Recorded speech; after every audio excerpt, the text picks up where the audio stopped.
Good morning everyone, welcome back to आपकी class coaching centre. तो आज का जो हमारा क्लास होगा वो आपका 12th क्लास के अर्थशास्त्र के समष्टि अर्थशास्त्र के दूसरा चैप्टर के बारे में पढ़ेंगे। समष्टि अर्थशास्त्र का दूसरा चैप्टर जो है हमारा वो है राष्ट्रीय आय के लेखन के बारे में। आप एक बार किताब पलट के देख सकते हैं, या तो आपके जो एनसीईआरटी की जो बुक है या तो फिर जेसीईआरटी में, उसमें आपके चैप्टर का नाम है राष्ट्रीय आय का लेखन, जो कि समष्टि अर्थशास्त्र का है। तो समष्टि अर्थशास्त्र क्या होते हैं? जिसमें संपूर्ण स्तर का अध्ययन किया जाता है। व्यष्टि अर्थशास्त्र एक होता है जिसमें एकल चीज का, जैसे कि उपभोक्ता हो गए, उत्पादन हो गए, ये सारे का अध्ययन किया जाएगा। लेकिन समष्टि अर्थशास्त्र में संपूर्ण चीज का अध्ययन किया जाता है, जैसे कि संयुक्त कंपनी हो गए, राष्ट्रीय आय हो गए।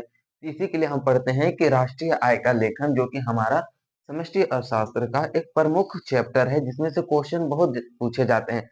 यह मोस्ट इंपॉर्टेंट चैप्टर है आपके एग्जाम के लिए। तो सबसे हम पहले देखेंगे कि वस्तु के प्रकार। हम क्लास स्टार्ट करें तो सबको अभी अपना पोजीशन ले लीजिए। आपको एकदम तैयारी इतनी जोर से करना है कि आपकी जो लिखने की रफ्तार इतनी होनी चाहिए कि सामने वाला को देख के कलम छूट जाना चाहिए कि मेरा अब क्या होगा। समझ में आ गया? तो सबसे पहले हम देखते हैं वस्तु के प्रकार। तो वस्तु के प्रकार कितने प्रकार के होते हैं? तो हम देख सकते हैं कि एक होता है वस्तु के प्रकार, एक तो होता है उपभोग वस्तु और एक होता है उत्पादक वस्तु। ये वस्तु के प्रकार होते हैं, एक होता है उपभोग और एक होता है उत्पादक वस्तु। लेकिन उपभोग वस्तु के दो प्रकार के होते हैं, एक टिकाऊ वस्तु और एक होता है गैर टिकाऊ वस्तु। तो सबसे पहले हम जानेंगे कि हमारा उपभोग वस्तु क्या होते हैं। तो उपभोग वस्तु क्या? वैसे वस्तु जो कि हमारे आवश्यकताओं की पूर्ति करता है, वही तो उपभोग वस्तु कहलाएगा। ये प्रत्यक्ष रूप से करता है। मान के चलिए यहाँ तो आपके लिए हम एक तरह से किताब भाषा में लिख दिए, लेकिन आपको समझाने का मेरा मुख्य उद्देश्य क्या है कि हम सरल शब्दों में समझाएं और आपको वह बात समझ आए। यदि हम पढ़ा रहे हैं, आपको समझ नहीं आ रहा है, तो वो कोई फायदा नहीं है मेरा यहाँ पे खड़ा होके पढ़ाना और आपको वहां बैठ के पढ़ना। ठीक है? तो सबसे पहले हम समझेंगे कि उपभोग वस्तु क्या होते हैं। तो वैसे वस्तु जिसका उपयोग हम करते हैं, तो वो हमारा क्या होगा? उपभोग वस्तु। ये क्या है? ये मार्कर है। ये क्या है? हमारा उपभोग वस्तु है, जिसका हम अंतिम वस्तु ही उपभोग वस्तु कहलाती है। मार्कर जैसे कि बिस्किट हो गया, हमारा उपभोग वस्तु हो गए। जिसे हम एमआरपी मूल्य पर खरीदते हैं, वह सारे वस्तु हमारे कौन से वस्तु हो जाएंगे? उपभोग वस्तु हो गए। वो हमें प्रत्यक्ष रूप से हमारी आवश्यकताओं की पूर्ति करता है। जैसे कि आप कपड़ा दुकान में जाते हैं, कपड़ा खरीदते हैं, क्या है वो उपयोग करते हैं? उपभोग वस्तु। हम आपको समझाते हैं, उपभोग यानी उपयोग करना, उपभोक्ता यानी कि हम लोग, हम सभी लोग क्या हैं? उपभोक्ता हैं। और हम उपयोग करते हैं वस्तु का, इसी के लिए हम उसको उपभोग कहते हैं। उपभोक्ता से ही उपभोग निकला है। ठीक है? तो आपको समझ आ गया कि उपभोग वस्तु जिसका उपयोग हम प्रत्यक्ष रूप से करते हैं, जिसको हम एमआरपी मूल्य पर खरीदते हैं। जैसे कि मेरा वॉच हो गया, वॉच भी एक उपभोग वस्तु है। मार्कर, मार्कर भी एक उपभोग वस्तु है। आप वहां बैठ के यदि कुछ खा रहे हैं तो वो भी आपका उपभोग वस्तु हो गए। आप कपड़ा पहने हैं, वो भी आपका उपभोग वस्तु हो गया। हर एक अंतिम वस्तु उपभोग वस्तु कहलाती है। ये दो प्रकार के होते हैं, एक तो वो ज्यादा दिन तक टिकेंगे और एक कम दिन तक टिकते हैं। तो एक टिकने और ना टिकने के ऊपर भी निर्भर करता है उपभोग वस्तु। हम कोई उपभोग वस्तु कपड़ा बहुत दिन तक टिक जाते हैं। जैसे कि हम टिकाऊ वस्तु होते हैं, कि टिकाऊ करने के क्या होते हैं? आपके मम्मी पापा देखिएगा कि घुटना तक टिके, आई पहुँचने वाला कपड़ा खरीद देते हैं, ताकि हमारे कि मतलब 4 साल तक चले।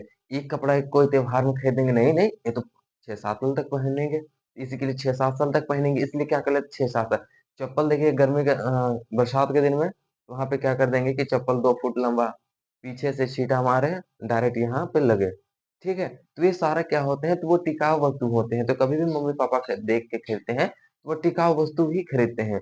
कहते कभी लड़की का शादी तुम लड़का देखने जाएँगे तो वो टिकाऊ है कि नहीं है, उसको भी देखते हैं कि हाँ, ये ज़्यादा नहीं टिकते हैं, तो उसको भी एक प्रकार से टिकाऊ वस्तु ही चाहिए होते हैं। हर एक वस्तु हमेशा मम्मी-पापा को टिकाऊ ही चाहते हैं। ये टिकाऊ वस्तु जो कि लंबे समय तक चले, वो हमारा क्या हो गया? टिकाऊ वस्तु। गैर टिकाऊ वस्तु जो कि लंबे समय तक नहीं चलता है, जैसे कि सब्जी हो गया, फल हो गए, इन्हें फ्रिज में रखना पड़ता है।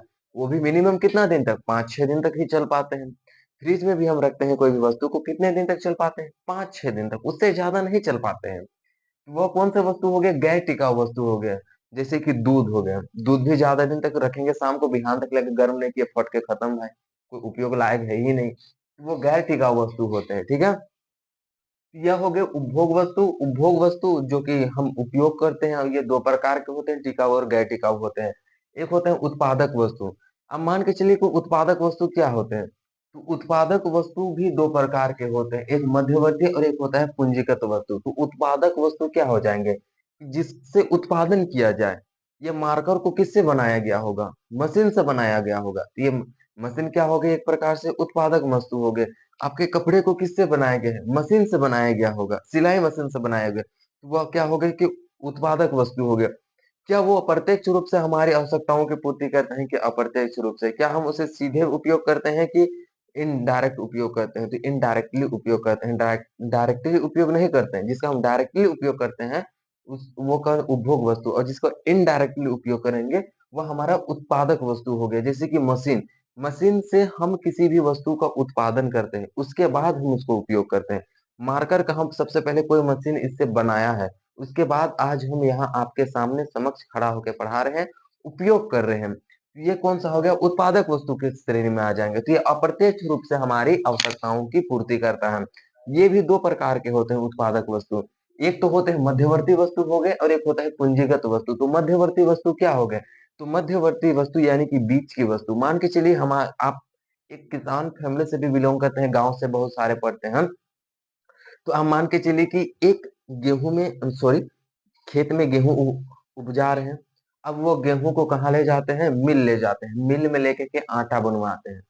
आटा के बाद वो कहीं न कहीं जाके खाने के लिए रोटी भी बन सकते हैं, या तो वह बिस्किट भी बन सकते हैं, ब्रेड भी बन सकते हैं। तो वो आटा, ब्रेड और बिस्किट बन रहे वो तो अंतिम वस्तु हो गया।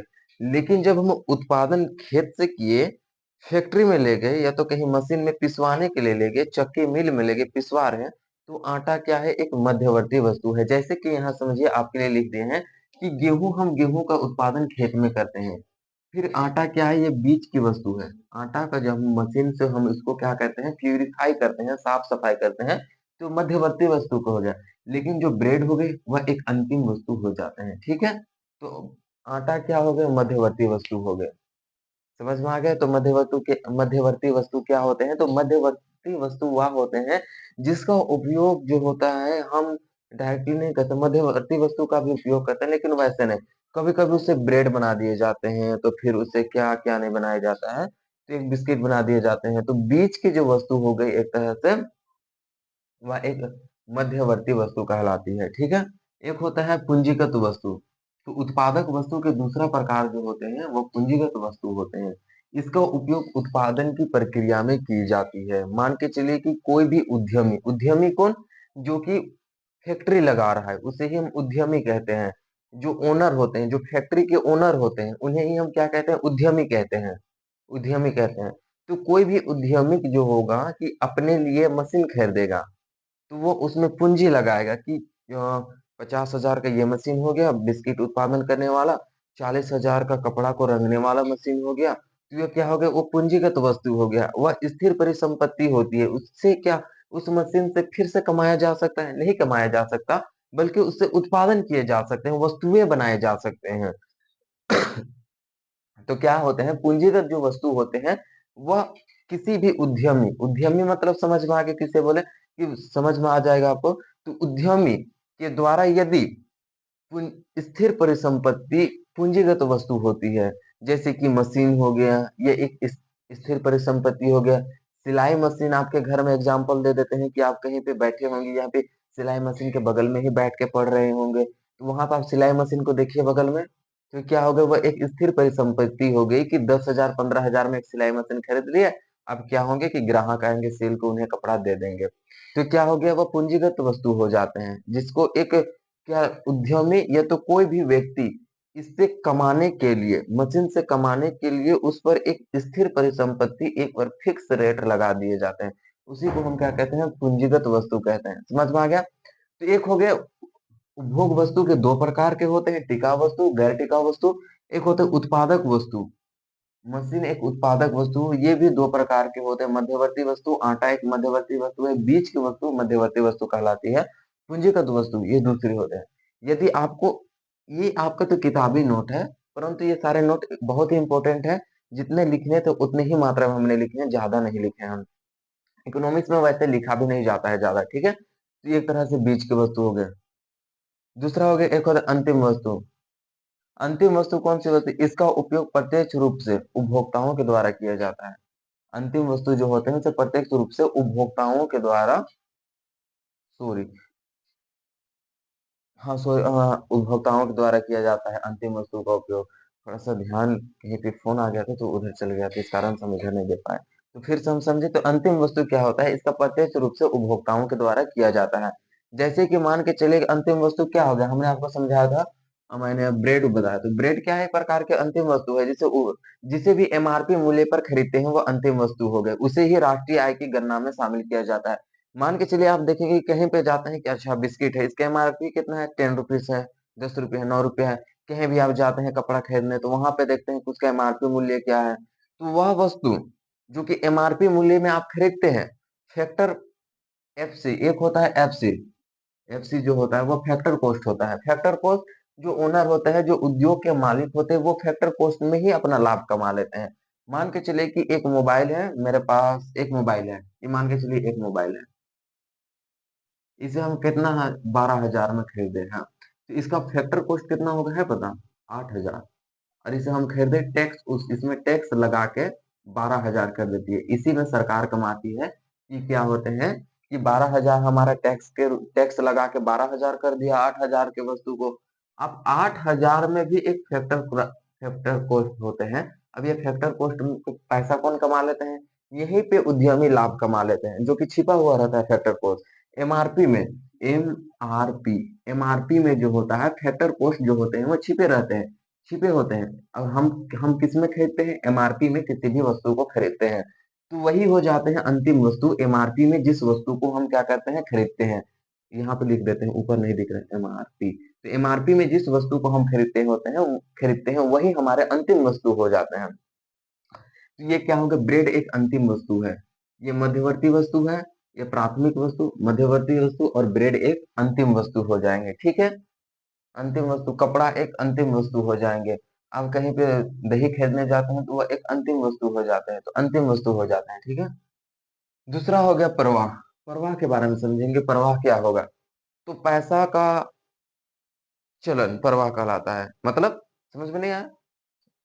आप कहीं पे जाते हैं पैसा को लेन-देन, क्रय-विक्रय, पैसा का इधर से उधर जाना, लेन-देन करना प्रवाह कहलाता है।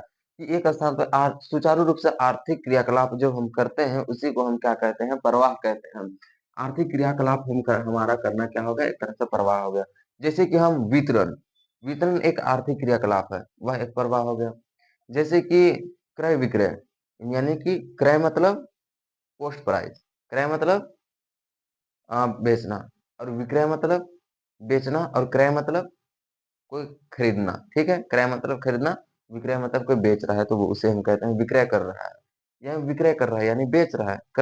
ये क्रय कर रहा है यानी कि कोई खरीद रहा है। तो ये प्रकार से होते हैं। तो ये क्रय विक्रय करना क्या हो गया? एक तरह से आर्थिक प्रवाह हो गए। एक वितरण करना आर्थिक प्रवाह हो गए। आय का आना और जाना, आना, व्यय का जाना, क्या हो गए? आर्थिक प्रवाह हो गए। लेन-देन करना आर्थिक प्रवाह हो गए। उसी को हम क्या कहते हैं? प्रवाह कहते हैं, जो कि आर्थिक रूप का जो है सुचारू रूप से जो क्रियाकलाप जो होते हैं उन्हीं को हम क्या कहते हैं? प्रवाह कहते हैं। जैसे कि निवेश, निवेश क्या हो गया? ये आर्थिक प्रवाह हो गए, ठीक है? आय, नदी में बहता हुआ जल, ये प्रकार से क्या हो जाएँगे? इस तरह से क्या हो जाएँगे? प्रवाह, ठीक है? प्रवाह समझ एक हम समझेंगे स्टॉक, स्टॉक क्या होते हैं? तो जमा करना, स्टॉक मीन्स जमा करना, किस चीज़ का? धन का जमा करना स्टॉक, लेकिन ये एक सीमित मात्रा में होनी चाहिए कि नहीं कि 50 को घर बनाना डालो भाई स्टॉक करना है यानी कि लेकिन ये सीमित मात्रा में होती है। स्टॉक जो होते हैं ये देखिएगा कि अकाल पड़ते हैं कभी भी मान के चलिए कि हमारी कृषि किस पर निर्भर है? भारतीय कृषि पर सॉरी मानसून पर निर्भर है हमारी भारतीय कृषि। तो क्या होता है कि कभी-कभी मौसम की अनहोनी होती है, सुखाड़ आ जाते हैं, वर्षा नहीं होती है, खेती अच्छी से नहीं हो पाती, खेती अच्छे से नहीं हो पाते हैं, तो उस समय क्या किए जाते हैं? तो उस समय जो स्टॉक में जो सरकार रखती है, गोदाम में जो धान हो गया, गेहूँ हो गया, आलू हो गया, इसको स्टॉक करके यानी कि जमा करके रखती है, उसी को हम उपयोग करते हैं। किस समय? अकाल के समय उसका उपयोग किया जाता है। मान के चलिए कि कोरोना काल में तो वहाँ पे खेती तो उतना अच्छा से नहीं मार्केट में उसे बेचा नहीं जाता। तो अधिकतर जो देखिएगा राशन 5 किलो से 10 किलो दिए जा रहे थे। कहाँ से आ रहे थे? 1920 और सॉरी 2020 में और 21 में देखिएगा, हाल ही 2019 तक में देखिए, उस समय कोरोना बहुत छाया हुआ था, महामारी एक तरह से था। तो उस समय खेती नहीं हो रहा था, खेती भी हो रहे थे, किसान उगा रहे थे फसल, तो उसका हम बाज़ार में उसका मूल्य उसका बिक्री नहीं कर पाते क्योंकि कोरोना के समय सभी कोई डरे हुए थे। एक-दूसरे से दूर भाग रहे थे, दूर-दूर में रह रहे थे। तो उस समय क्या होता है सरकार वही टाइम इसका सबसे ज़्यादा सर्वाधिक उपयोग किया कि जो राशन होते थे, जो डीलर होते थे उन्हें क्या कहा गया, जितने भी लोग हैं हमारे देश के नागरिक हैं, उन्हें 2 केजी के स्थान पर अब 5 केजी चावल दे दिया जाए, चीनी दे दिया जाए, दाल दे दिया जाए। तो वह कहाँ से? वो सरकार के द्वारा जमा की ही हुई वस्तु जो हो गए हमें देने दिए जाने लगे, ठीक है? जैसे कि हम बोल सकते हैं धन हो गया, वो भी स्टॉक गोदाम में रखे गेहूँ स्टॉक हो गया, टंकी में रखा एक पानी, वो भी हम पानी को स्टॉक कर रहे हैं। सकल निवेश, तो सकल निवेश क्या होता है? तो जो एक उत्पादक होते हैं, उत्पादक कौन हो गए? मान के चलिए हम उत्पादक हैं, आप भी उत्पादक हैं। उत्पादक यानी कि जो पैसा लगा रहे हैं। तो उत्पादक जो कि ओनर होते हैं, वही को उत्पादक कहते हैं। जो कि उत्पादक होते हैं, उत्पादकीय मशीनों पर किया गया खर्च, यानी कि जो उत्पादन करने वाले मशीन में कितना पैसा लगा रहे हैं, कितना पैसा नहीं लगा रहे हैं, वो टोटल ब्यौरा या तो खर्च हम कह सकते हैं, एक्सपेंसेशन कहते हैं, एक्सपेंसेस कहते हैं, तो वो हमारे क्या हो जाएँगे, सकल निवेश कहलाएगा। कि मान के चलिए कि एक आपको ऐसे में समझ नहीं आया होगा, कैसे समझा दूँ आपको?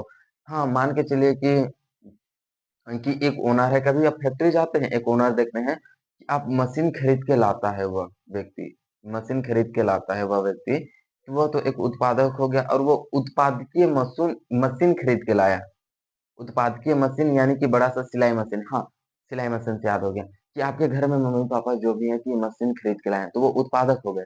लेकिन जो वो मशीन खरीद के ला गए, उत्पादकीय वस्तु हो गए, ठीक है? तो वो जो हमारा हो गया, उसमें कितना पैसा लगा, उसी को हम क्या कहते हैं, सकल निवेश कहते हैं। और यह किस पर सकल निवेश का फ़ॉर्मूला होता है कि मशीनों को खरीदने में कितना पैसा लगा और उसके बिगड़ने के बाद उसका मरम्मत करने में कितना पैसा लगा, ये दोनों को जोड़ दिया जाता है, तो वो सकल निवेश कहलाता है। मान के चलिए कि हम मशीन को कितने में खरीदें? 10,000 में सॉरी हम कम पैसा लेके हम इसको ₹50 में एक मशीन खरीदते हैं। आगे चल के वो बिगड़ ही गए, तो ₹20 लग गए मरम्मत करवाने में, तो ये 20 को जोड़ देंगे, तो ये 70 हो जाएगा। तो ये हमारा 70 क्या हो जाएगा? ये हमारा सकल निवेश हो जाएगा। तो ये 70 हमारा कौन-सा हो जाएगा? सकल निवेश कहलाएगा। समझ में आ गया? तो इतने बारे में आप समझ आ गए? तो आई होप आपको समझ में आ गया। तो किससे इसमें क्वेश्चन पूछे जा सकते हैं? एक अंतिम वस्तु से पूछे जा सकते हैं, अंतिम वस्तु से अच्छे से पूछे जा सकते हैं। उसमें एक होता है सकल निवेश। तो सकल निवेश का फ़ॉर्मूला याद रखना है आपको कि मशीनों में मशीन खरीदने में किया गया कुल खर्च 5,000 का 50 का खरीदे प्लस ₹20 का इसको ठीक-ठाक करने में लग गया। टोटल ₹70 हो गया। तो ये हमारा क्या हो गया? सकल निवेश हो गया। समझ में आ गया? तो आई होप आपको बहुत ही अच्छा से यह क्लास समझ में आ गया। तो फिर हम नेक्स्ट क्लास में फिर मिलते हैं। अगर वीडियो अच्छा लगे तो लाइक और सब्सक्राइब कर दीजिए, ताकि हमारा वीडियो फिर बार-बार बोल रहे हैं कि आपके जो यूट्यूब चैनल है उसमें गिरे और आप इस वीडियो का भरपूर लाभ उठा सकें और अपने दोस्तों को भी यह वीडियो शेयर करें ताकि वो लोगों को भी इसका लाभ मिल सके। धन्यवाद, थैंक यू। हम नेक्स्ट क्लास में फिर मिलते हैं।